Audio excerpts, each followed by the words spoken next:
semuanya. Bapak Ibu Saudara yang terkasih di dalam Tuhan, mari kita bersama-sama merenungkan firman Tuhan pagi ini.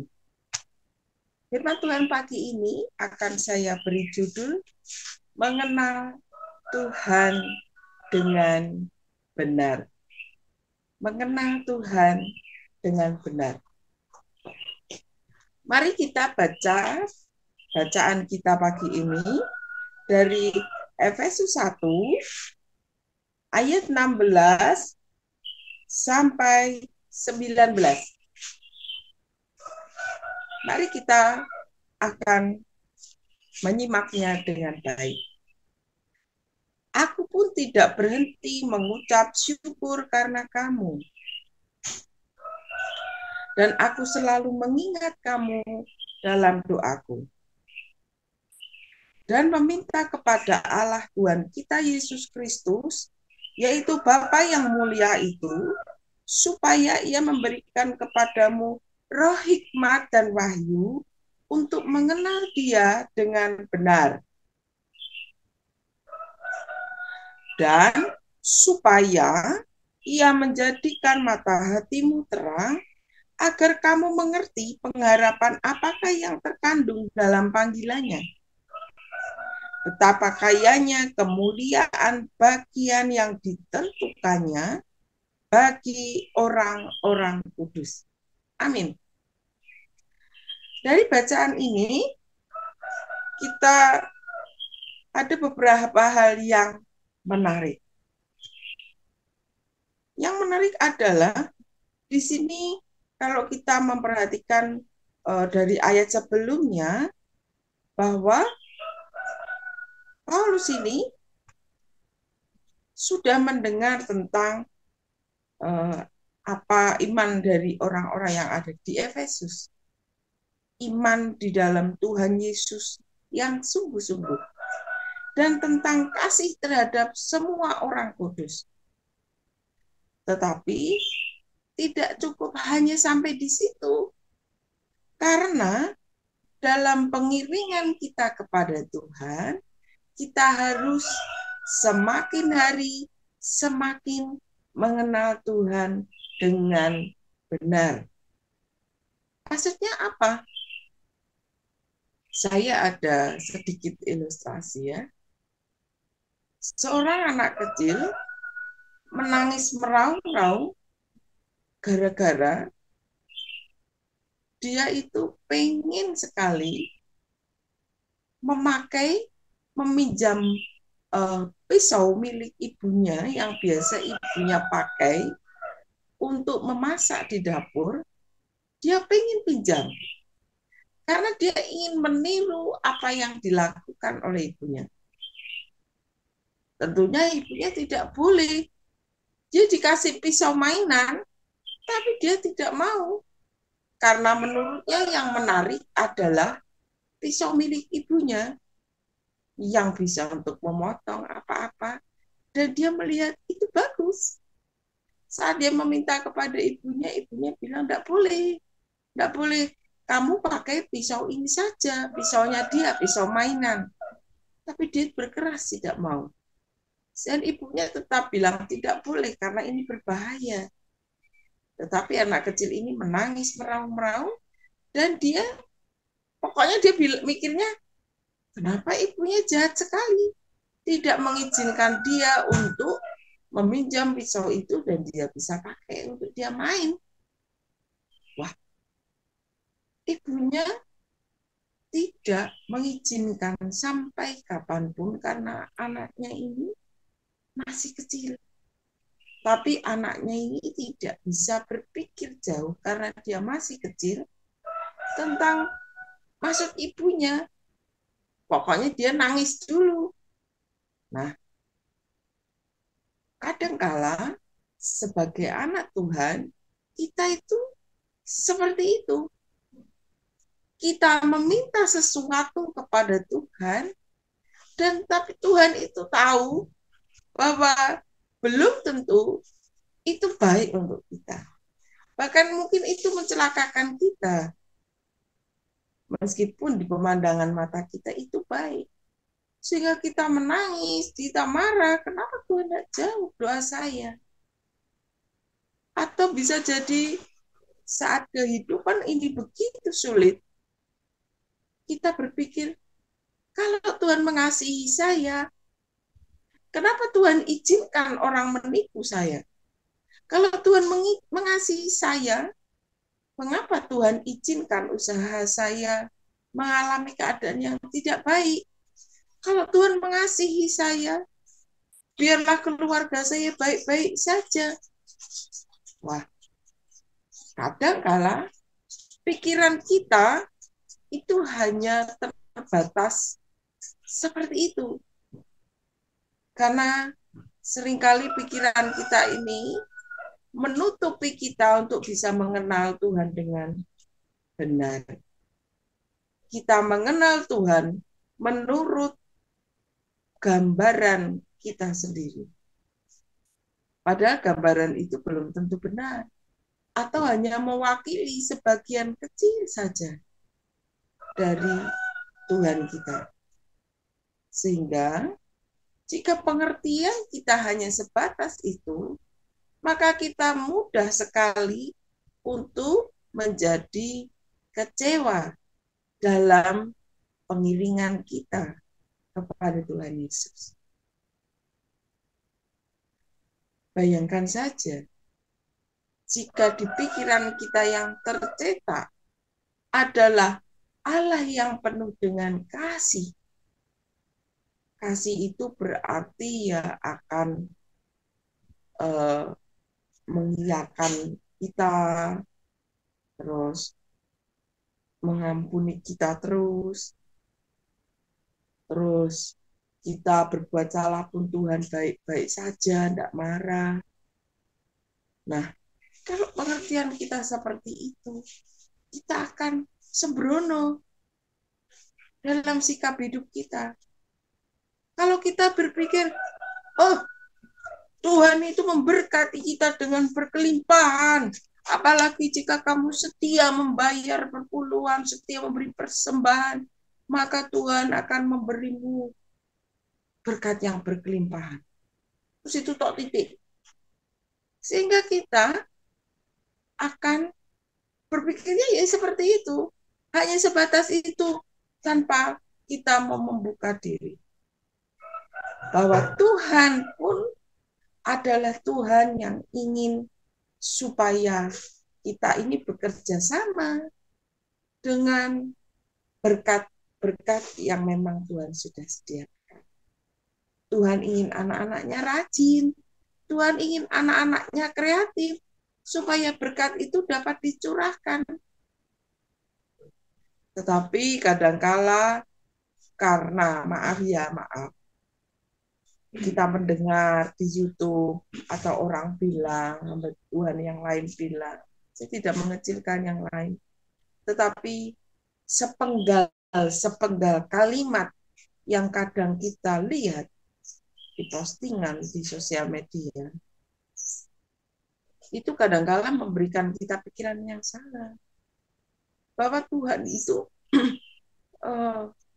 memberkati kita, jangan takut. Betul enggak? Betul. Tapi kemudian ada kalimat lagi, kalau kamu kasih persembahan sekian, Tuhan akan berikan sekian. Atau macam-macam. Kadang ada aneh-aneh juga begitu. Nah, kalau kita tidak mau lihat dengan teliti, tidak melihat keseluruhannya, hanya melihat sepotong-sepotong yang kadang muncul di TikTok, muncul di postingan-postingan begitu. Pemikiran kita jadi berpikir, oh Tuhan itu seperti itu. Tanpa sadar, kemudian kita berpikir, kalau Tuhan itu seperti yang ada di pikiran kita, tentunya dalam hidup kita Tuhan akan seperti itu. Padahal Tuhan tidak terbatas seperti itu. Dia lebih daripada apa yang kita pikirkan. Makanya di sini Paulus berkata bahwa dia berdoa untuk orang-orang percaya di Efesus supaya mereka dapat mengenal Tuhan dengan benar. Jadi sepanjang hidup kita adalah kesempatan kita untuk belajar mengenal Tuhan kita dengan benar.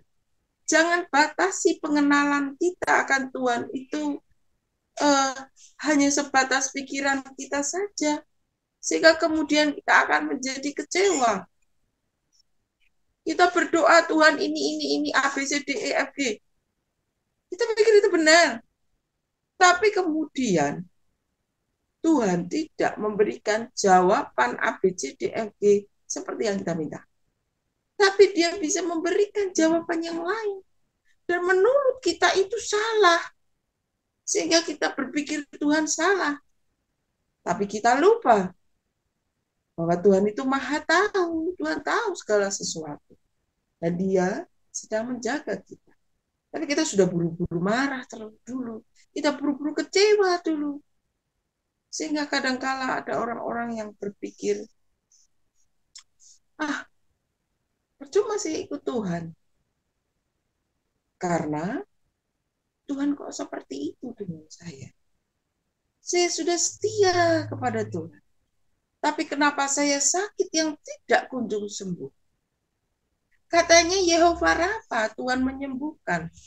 Kalau orang lain ditolong, kenapa saya tidak mengalami? Sehingga kita menjadi kecewa dengan Tuhan. Padahal kita harusnya mencari tahu lewat kesulitan-kesulitan, pengalaman-pengalaman hidup yang kita alami, kita akan semakin mengenal Tuhan. Jadi, mari bersama-sama kita membuka diri supaya kita memiliki pengertian yang benar akan Tuhan. Supaya kita itu, di sini dikatakan di ayat 17, supaya Tuhan memberikan kepada kita roh hikmat dan wahyu untuk mengenal Dia dengan benar. Jangan mengenal Dia menurut pengertian kita sendiri, karena kita sudah punya gambaran tersendiri. Sehingga kita tidak bisa kesulitan untuk mengenal Dia yang sesungguhnya. Tetapi biarlah tiap-tiap waktu dalam hidup kita membuka diri untuk mengenal Dia. Sehingga saat kita mengenal Tuhan lebih dalam lagi, hati kita semakin tenang. Karena kita tahu Allah kita yang kita sembah di dalam Tuhan Yesus Kristus itu adalah Allah yang dapat kita percayai. Meskipun kita mengalami badai hidup yang besar. Tetapi Allah kita adalah Allah yang bisa kita percayai. Kita juga bisa mengalami berkat-berkat Tuhan. Karena saat kita memiliki pengertian yang benar akan Tuhan itu, maka kita bisa menyelaraskan diri dengan Tuhan. Mengerti kasihnya Tuhan. Kadangkala orang itu berpikir kasihnya Tuhan itu tidak terbatas, berarti kasihnya Tuhan itu bisa dianggap sembrono. Tidak. Di dalam kasih Tuhan ada ketertiban. Di dalam kasih Tuhan, Tuhan mengajar kita. Kalau pengertian kita dangkal hanya sebatas kasih menurut gambaran kita sendiri, tanpa kita memahami Tuhan itu di dalam kasih-Nya, Tuhan ada ketertiban, ada kedisiplinan, ada kasih, ada juga pengajaran di situ. Maka kalau kita memahami itu, maka saat hidup kita mengalami tantangan, saat kita ini diperhadapkan dengan masalah-masalah yang sulit, dan kita bereaksinya harus bagaimana, itu akan baik untuk kita jika kita mengenal Tuhan kita. Karena Tuhan kita itu tidak terbatas. Sepanjang hidup kita adalah waktu di mana kita belajar untuk mengenal Tuhan dengan benar. Jangan sampai pikiran kita yang terbatas itu membatasi pengenalan kita akan Tuhan. Beri diri, buka diri dengan pimpinan Roh Kudus yang memberikan kita hikmat dan pengertian yang benar. sehingga kita bisa memahami, mengenal Tuhan kita dengan benar. Amin. Tuhan Yesus memberkati kita semua. Mari kita berdoa. Bapa di surga, kami meminta kepadamu ya Tuhan, biarlah Roh Kudus memimpin kami semua. Sehingga pikiran kami terbuka, Roh Kudus memberi hikmat kepada kami, sehingga kami memiliki pengenalan yang benar akan Tuhan. Jangan sampai dalam hidup kami, pikiran kami hanya terbatas menurut pikiran kami dengan gambaran-gambaran kami sendiri tentang Engkau. Sehingga kami tidak mengalami hal-hal yang sebenarnya Tuhan ingin untuk kami alami. Karena kami sudah merasa puas dengan pengertian-pengertian kami yang terbatas tentang Engkau. Padahal Engkau tidak terbatas, Tuhan.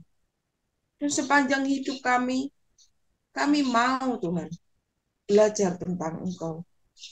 Mengenal Engkau dengan benar, sehingga kami bisa mengalami Engkau dalam hidup kami sehari-hari. Sehingga kami tetap kuat iman percaya kami kepada Engkau. Meskipun di dalam hidup kami mengalami masalah-masalah yang tidak mudah. Kami mengalami tantangan-tantangan yang tidak mudah.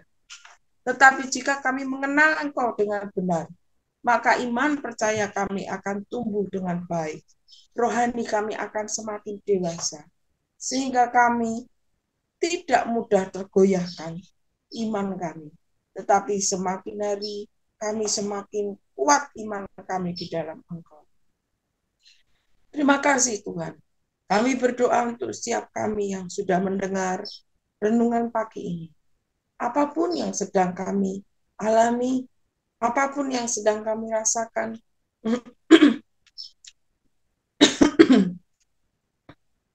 entahkah itu pergumulan-pergumulan dalam hidup, baik itu masalah ekonomi, mungkin masalah hubungan satu dengan yang lain, masalah rumah tangga, masalah kesehatan tentang sakit yang tak kunjung sembuh. Tuhan, kami mau mengenal Engkau dengan benar. Biarlah lewat segala masalah yang kami alami, kami mendapat pengertian-pengertian yang benar tentang Engkau. Kami mau Tuhan, kami tetap setia mengiring Engkau sampai akhir hidup kami dengan pengenalan yang benar tentang Engkau. Terima kasih Tuhan. Berkati kami semua. Kalau kami sedang ada masalah dan kesulitan, pergumulan dalam hidup kami, beri kami kekuatan yang baru. Beri kami ketabahan dan kesabaran untuk menanggung. Dan berikan kami pimpinan-Mu, supaya kami bisa melalui setiap masalah itu dengan cara yang benar. Dan kami akan melihat pertolongan-pertolongan Tuhan itu dapat kami alami tepat pada waktu. Terima kasih Tuhan. Berkati anak-anak-Mu yang sudah mendengarkan renungan ini. Berkati anak-anak-Mu jemaat RBC. Apa yang menjadi pekerjaan usaha mereka, Tuhan memberkati. Untuk anak-anak kami yang sekolah, untuk anak-anak kami yang kuliah, Tuhan juga berkati. Yang akan studi lanjut karena tahun ini mereka lulus, Tuhan juga berkati. Segala kebutuhan keuangan, Tuhan Kau menolong untuk menyediakan. Terima kasih Tuhan. Kami berdoa untuk pembangunan gedung gereja kami. Tuhan, Engkau Allah yang baik. Engkau sudah memimpin kami sampai saat ini. Lebih dari apa yang kami bayangkan dan pikirkan. Maka di masa yang akan datang, di waktu yang akan datang, apa yang menjadi impian dan doa serta harapan kami. Sebuah gedung gereja milik RBC yang dapat kami pakai dengan leluasa tiap-tiap waktu menurut kebutuhan kami, itu dapat kami miliki Tuhan. Bapa, kami berdoa untuk panitia pembangunan. Engkau memberkatinya, Engkau memberikan mereka kerinduan, keinginan untuk sungguh-sungguh supaya bersatu hati mewujudkan apa yang menjadi harapan kami. Sebuah gedung gereja untuk tempat kami beribadah. Kami juga berdoa Tuhan, berkati untuk dana yang kami butuhkan. Tidak ada yang mustahil bagi Engkau Tuhan. Berkat-Mu turun atas anak-anak-Mu, dan kami dengan sukacita, dengan rela hati, memberikan menurut kemampuan kami untuk pekerjaan Tuhan, pembangunan gereja kami ini Tuhan. Tuhan juga akan membukakan tingkap-tingkap langit, mengirimkan berkat dari segala penjuru, supaya pendanaan dari gedung gereja kami ini dapat tercukupi ya Tuhan. Biarlah bukan karena kuat dan gagah kami gedung gereja ini ada, tetapi oleh karena Tuhan, gedung gereja itu akan berdiri. Kami juga berdoa memberkati orang-orang yang mengerjakan pembangunan ini, supaya mereka mengerjakannya dengan sukacita dan penuh dengan tanggung jawab, sehingga mereka mengerjakannya dengan sebaik-baiknya. Kami juga berdoa saat ini Tuhan, Engkau memberkati untuk ibadah besok minggu. Tuhan, Engkau mempersiapkan anak-anak-Mu yang melayani. Sucikan, kuduskan, layakkan anak-anak-Mu yang mengambil bagian pelayanan besok minggu Tuhan. Berkati mereka satu persatu, supaya mereka siap melayani Tuhan dengan hati yang rindu untuk memberi terbaik, yang berikan yang terbaik untuk Tuhan. Berkati ibadah hari Minggu besok Tuhan. Berkati anak-anak-Mu supaya semuanya memiliki kerinduan yang sama, yaitu kerinduan untuk memuliakan Engkau, bertemu dengan Engkau bersama-sama dalam komunitas kami. Berkati ruangan ibadah kami Tuhan. Berkati ruangan ibadah anak-anak juga. Sucikan, kuduskan ruangan ibadah kami ini Tuhan. Sehingga hanya hadirat Tuhan, kemuliaan Tuhan saja yang ada di dalamnya. Terima kasih Tuhan, berkat-Mu melimpah atas kami semua. Di dalam nama Tuhan Yesus kami berdoa dan bersyukur. Haleluya. Mari kita akan terima doa berkat. Tuhan memberkati engkau dan melindungi engkau. Tuhan menghadapkan wajah-Nya yang kudus kepadamu, dan seraya memberikan berkat sukacita, berkat damai sejahtera dilimpahkan dalam kehidupan kita semuanya. Engkau akan menjadi kepala dan bukan ekor, dan hidup akan terus mengalami kehidupan yang diberkati oleh Tuhan. Seperti pohon yang ditanam di tepi aliran yang terus menghasilkan buah. Demikianlah hidupmu diberkati oleh Tuhan dari sejak pagi ini, besok bahkan sampai kepada Maranatha. Kristus Yesus datang kedua kali menjemput kita semua. Di dalam berkat nama Tuhan kami berdoa mengucap syukur. Haleluya. Amin.